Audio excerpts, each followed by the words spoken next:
Ladies and gentlemen, good afternoon or good morning, whatever time it is in Shanghai. Um, you're in Shanghai, I'm not. I'm here in my Sussex garden on the south coast of England. My name is Aidan Walker. I'm the program director of the Design Shanghai Forum, and it is a genuine and great delight for me to be able to introduce four incredibly interesting and influential figures in design, because not every one of you are actually designers. This is a four-way panel discussion with the House of Wang. That's one of the things that all four of you are have in common, is that you're working with the House of Wang, who is bringing your work to China.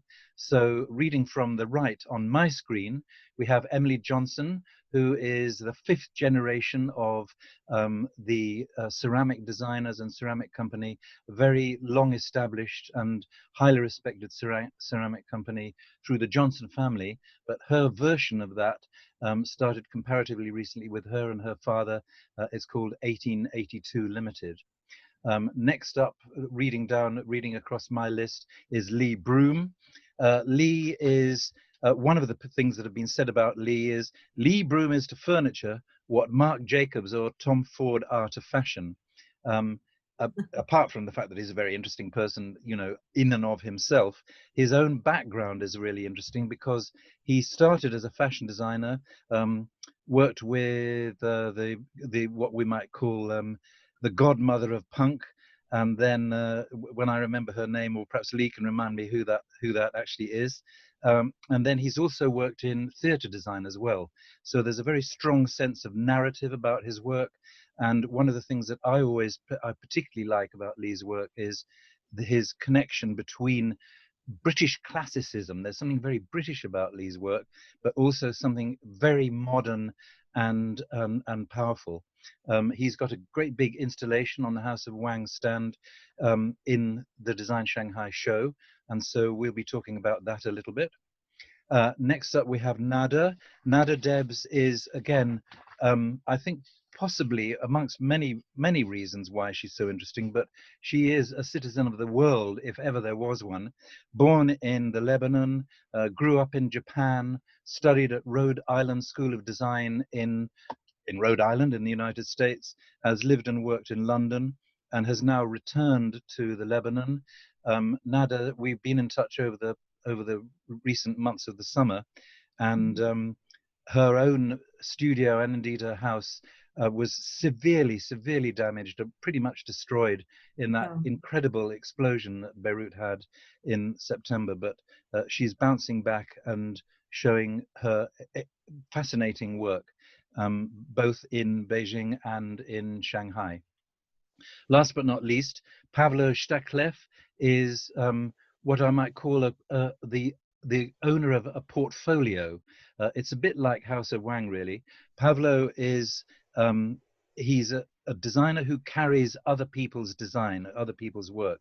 So, working with his company, say, he has Jaime Jayon, the Spanish designer, a very well-known right across the world. Jaime has been at the Design Shanghai Forum for a few years, for two or three times over the years. Um, then Pavlo also works with Damien Langlois Marine, who says a successful design is one that is endowed with a touch of poetry, freedom, and fantasy. He works with Nika Jupank from Eastern Europe, who challenges the rational, sober, and utilitarian by giving voice to the intuitive, eclectic, and intimate. It sounds almost like art, doesn't it, ladies and gentlemen? You never know. And last but not least, Ini Archibong, whose work is characterized by a deep interest in craftsmanship and integrity to his chosen material. His designs are enthralling, confounding, and inspiring, inviting viewers to touch beyond the sublime in their encounter. So, having done my homework on all these good people, obviously I know a good deal about their work already, but some common themes began to come up. And I want us all to talk about luxury. I want us to talk about craftsmanship. I want us to talk about materials and materiality, which is a word, being a words guy and not a designer, I really have a problem with. I'm never quite sure what people are talking about when they talk about materiality. And most of all, I think that a very common theme for you all is what I call magic, is the emotional resonance of design, the stories of things untold, to use a phrase of Emily's, the things that lift the heart. So we're going to start with Lee. Each one of the four will have just a few minutes talking about themselves and their work. Lee's going to kick off because I know he has some quite interesting and provocative ideas about where luxury is going. So ladies and gentlemen, Lee is going to click screen share and talk to us over some slides of his own. Lee.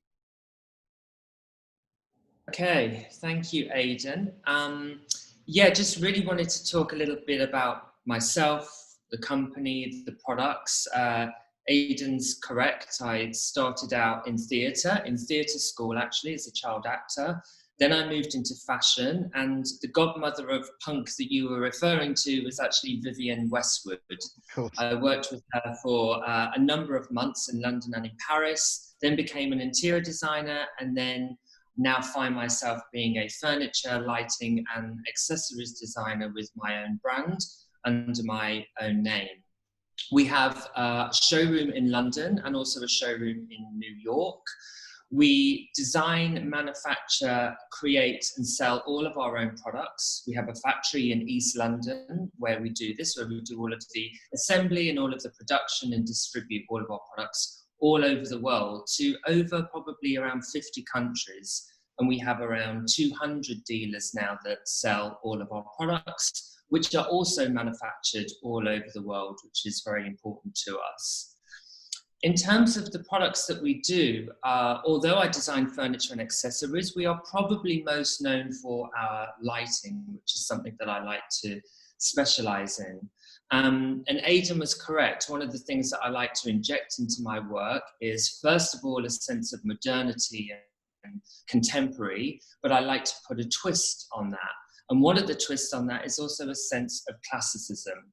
It's important for me that my products transcend time. It's something that you can pass on to generations. So in order to do that, for me, you need to have a sense of classicism in the products themselves. So I tend to look back with that. So the product that you can see on your screen right now, which is our Crescent Light, one of our more popular pieces, it's really inspired by the classic Art Deco globe, but we've given it a very contemporary twist by slicing it asymmetrically, shifting the two parts, and then creating this brass fascia.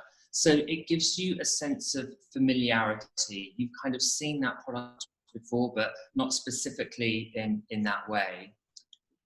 Another thing that we like to play with is silhouette and also scale.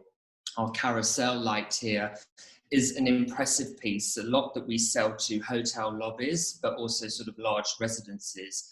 And it's really a simple idea of creating a large-scale silhouette with a series of 75 cylinders. And another thing that I want to do with my products is to create seamlessness. It's important for us that we eliminate as many grub screws and joints and seams as possible, so that the object itself becomes almost like an art piece. And when you investigate it, you find yourself asking questions about the manufacturing of it.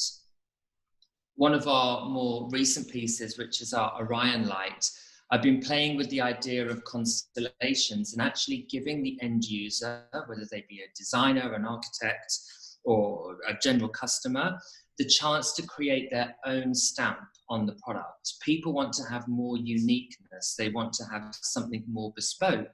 So the idea of, this is the product, I'm the designer, this is the classic, it will remain as such, is slowly becoming a bit more old-fashioned, and designers are wanting to have more things bespoke. But with this kind of product, they can do that. So it's really just two lights, but they can present it horizontally, vertically, forward or back. So the ability to create their own constellations, their own interpretation of my work is endless. And then the other thing I think that I'm well known for is our exhibitions and our installations, which we present in Milan Design Week, in New York, in London. And these have varied from creating an Italian palazzo in the back of our Broome delivery van and driving it around Milan in all the design districts, to a modernist fairground carousel with products from the past 10 years, an infinity room full of globe lights for London Design Festival. And then in the top left, we have our Kaleidoscopia exhibition from London Design Week last year, which is actually a 360-degree large-scale chandelier, only using 17 lights and 2 mirrors. So you're creating a human kaleidoscope.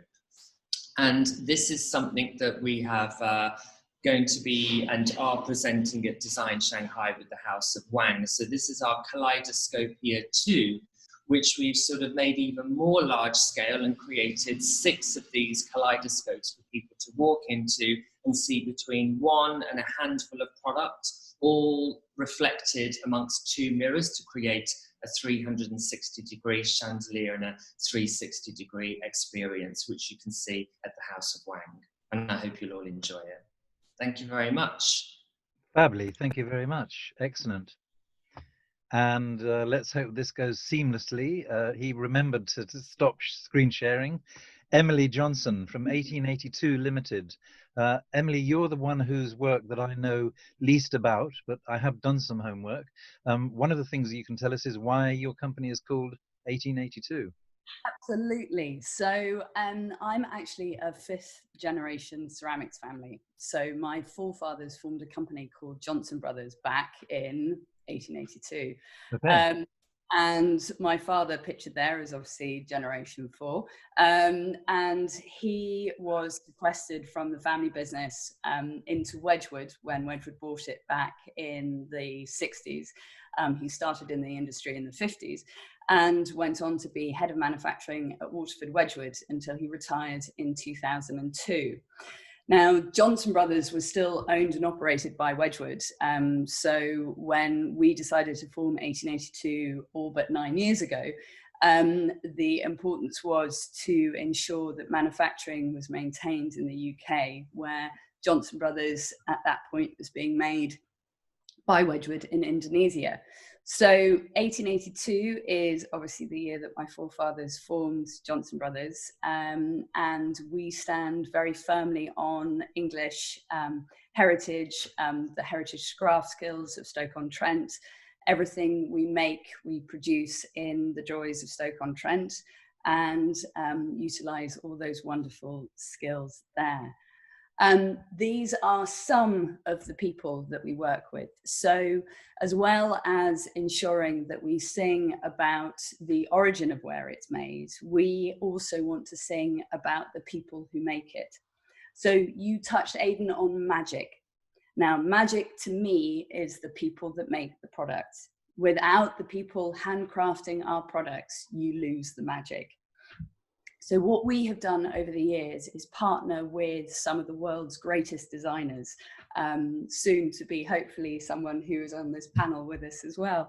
But in partnering with fantastic designers, they come to us with incredible designs that we then collaborate with the people in Stoke-on-Trent.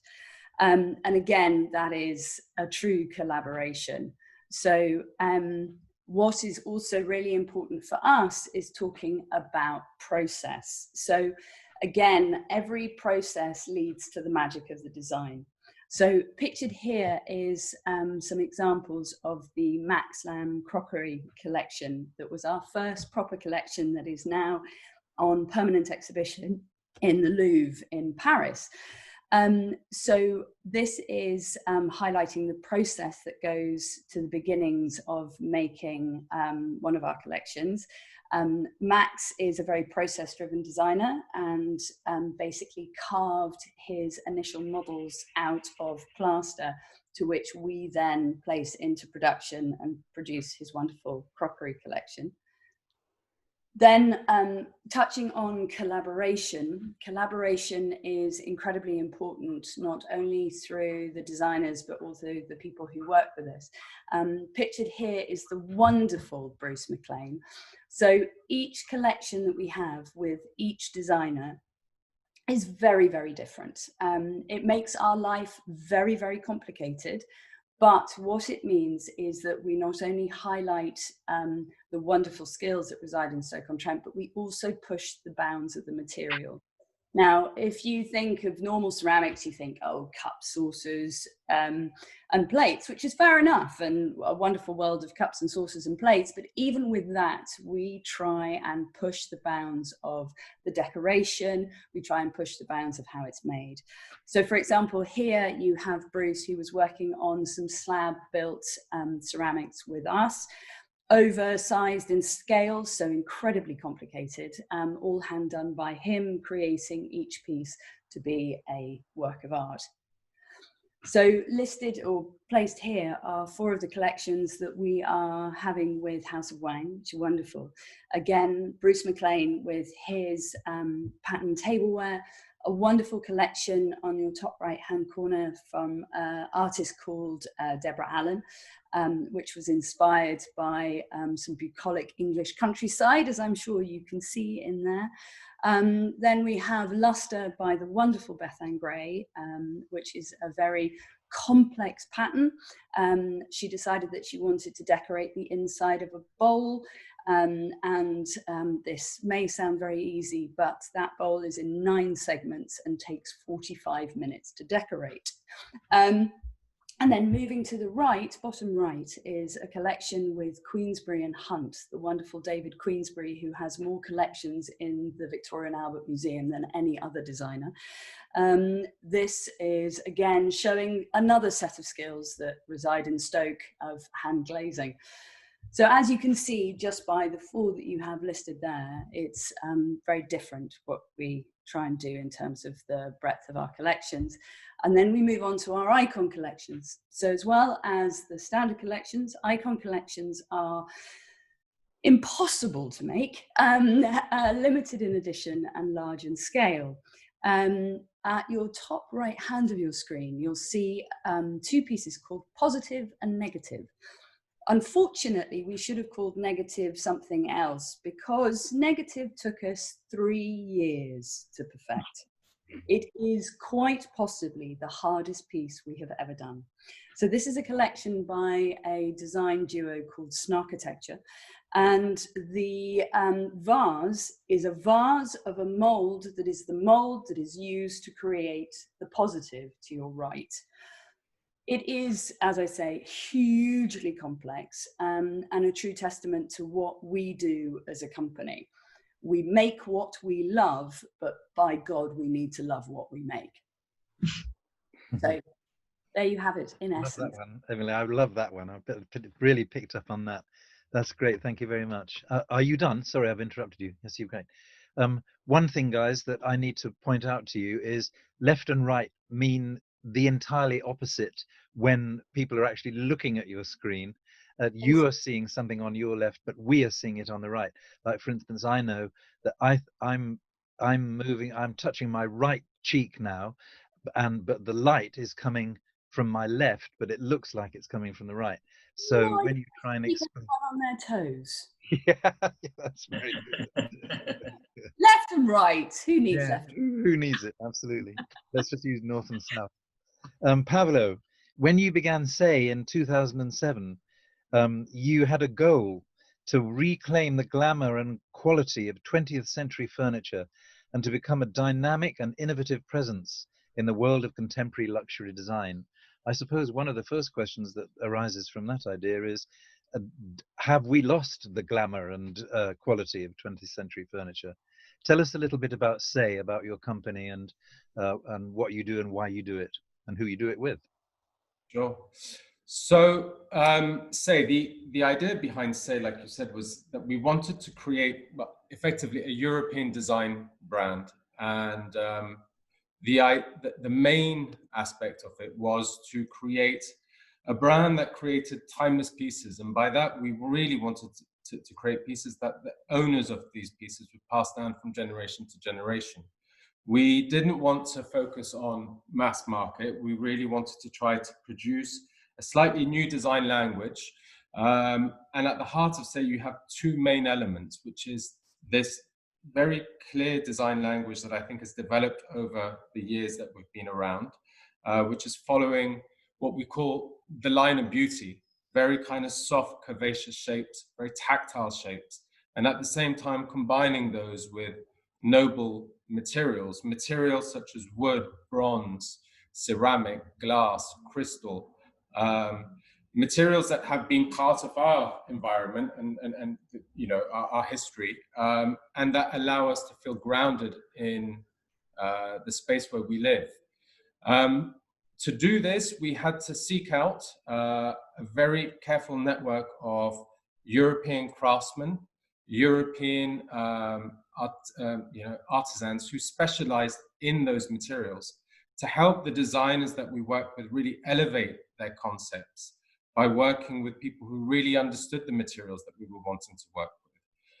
That knowledge is something that's been passed down from generation to generation. Many of the manufacturers, craftspeople that we work with, they're family-run businesses and have been for decades, in some cases centuries. And without that knowledge, we're not able to really take advantage of the beauty of the materials that are available to us, and also show those materials in their best light, taking the designs again to another level.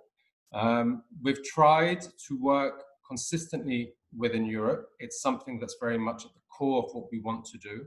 And we've been very fortunate with the manufacturers that we've worked with, that they've been able to share their knowledge with us and with the designers that we've worked with.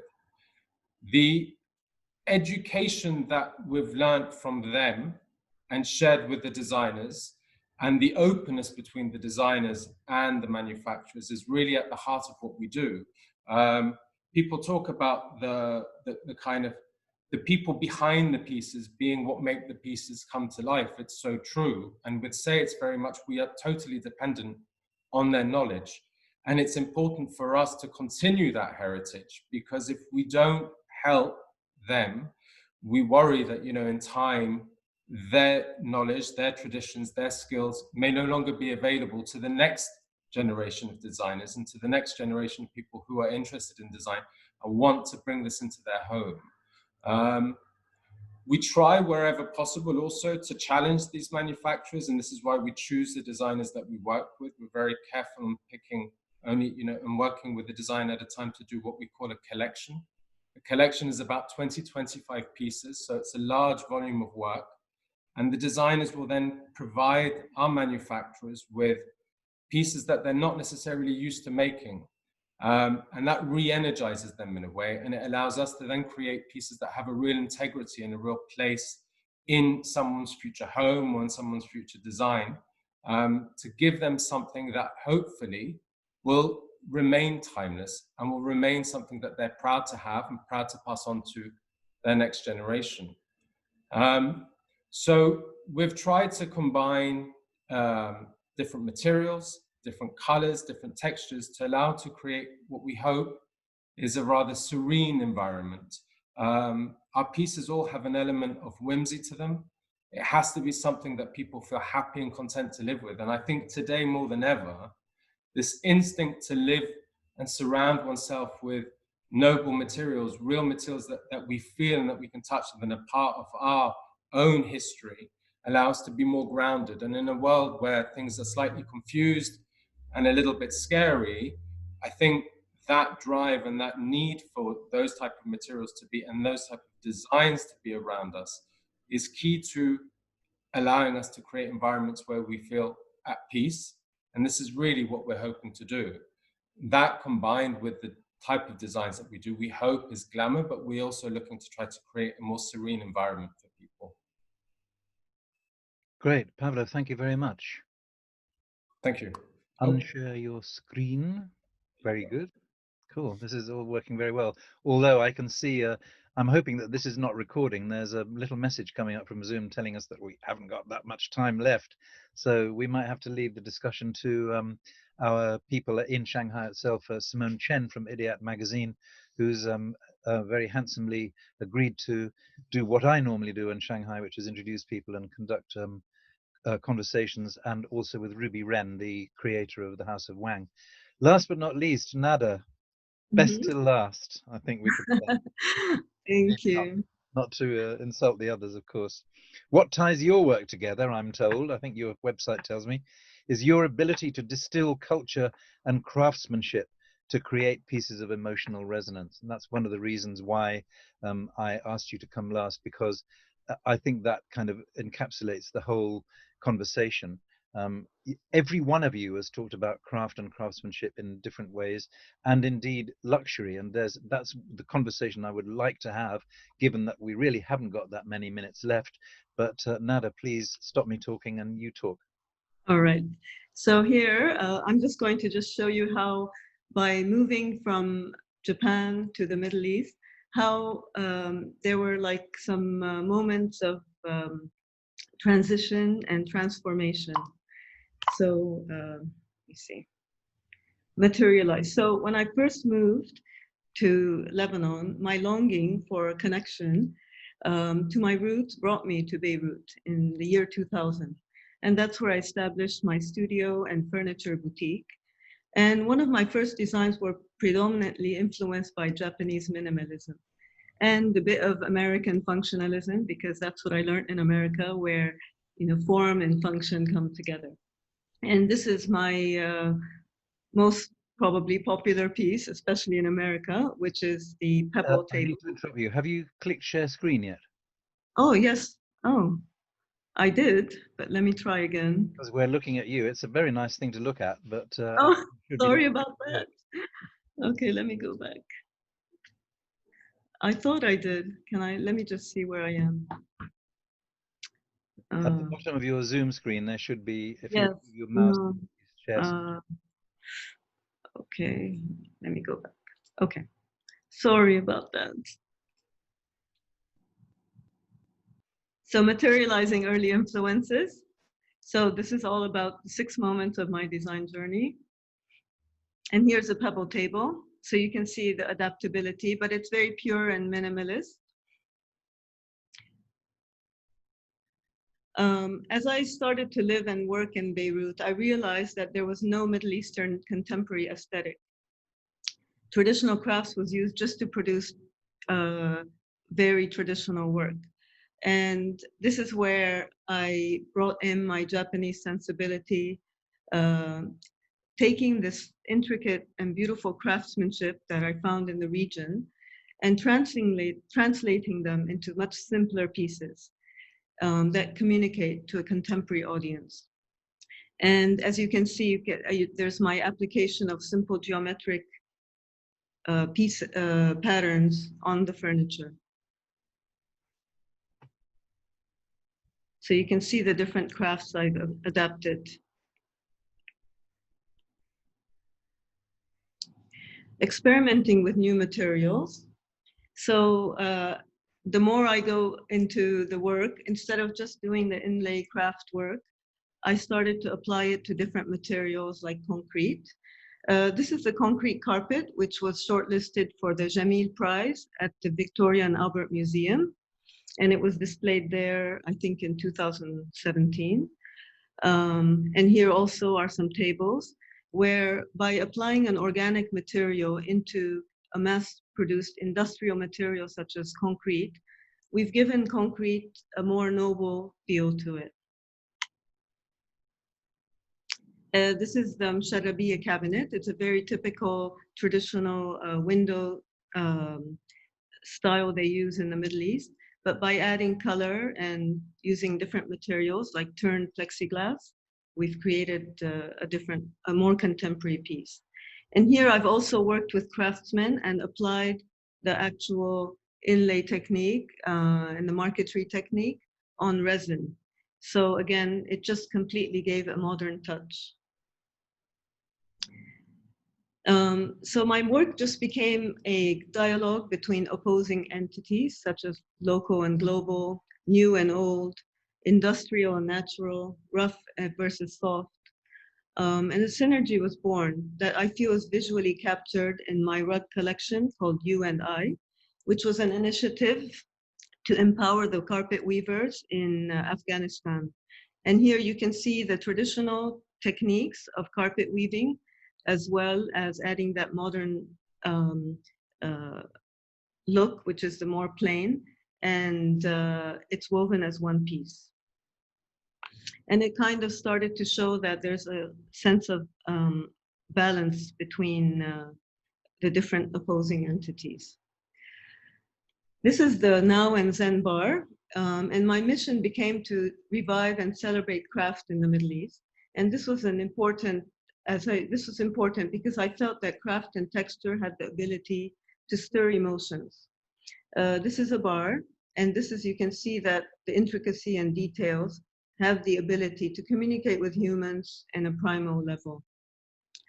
It's a piece that I created celebrating 100 years in Japan, combining the different crafts together. So you see some of the Japanese patterns along with the craft that we do in our part of the world. And last but not least. Quickly, we're running out of time. Okay, so this is the Market Mania collection. And this is where we adapted the craft in a very bold modern piece and modern form. And this is what is now at the House of Wang. Thank you. Fantastic. I hope we can finish. Thank you very, very much, ladies and gentlemen. Really amazing work. We haven't got time for the debate, but that's going to have to be carried on with Ruby and Simone. So thank you all very, very, very, very much.